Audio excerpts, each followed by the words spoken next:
আজকের লাঞ্চের থালিটা একদমই অন্যরকম ছিল, যেহেতু আজকে বলেছিলাম কোনো সবজি দিয়ে ভাত খাবো না, শুধুমাত্র ভাজাভুজি দিয়ে খাবো। যেহেতু সবজি আর খেতে খেতে একদমই ভালো লাগছে না, আর এখন যা গরম পড়েছে তাতে মনে হচ্ছে একদম ভাজাভুজি দিয়ে সিম্পল ভাত খাওয়াই বেশি ভালো।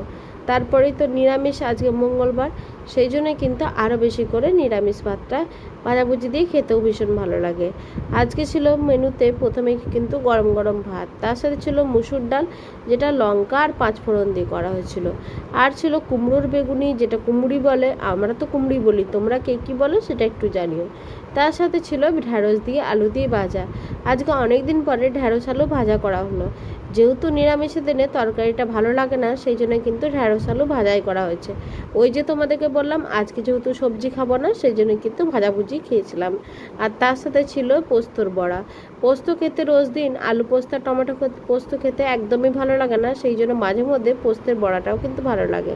তার সাথে এক টুকরো তেল আম নিয়েছিলাম, তার সাথে একটা লঙ্কা নিয়েছিলাম। আজকের লাঞ্চের থালিটা কেমন লাগলো জানিও। শুভ দুপুর সবাইকে। যদি লাঞ্চের থালিটা ভালো লাগে তাহলে একটা লাইক, কমেন্ট, শেয়ার করে দিও। টাটা সকলকে।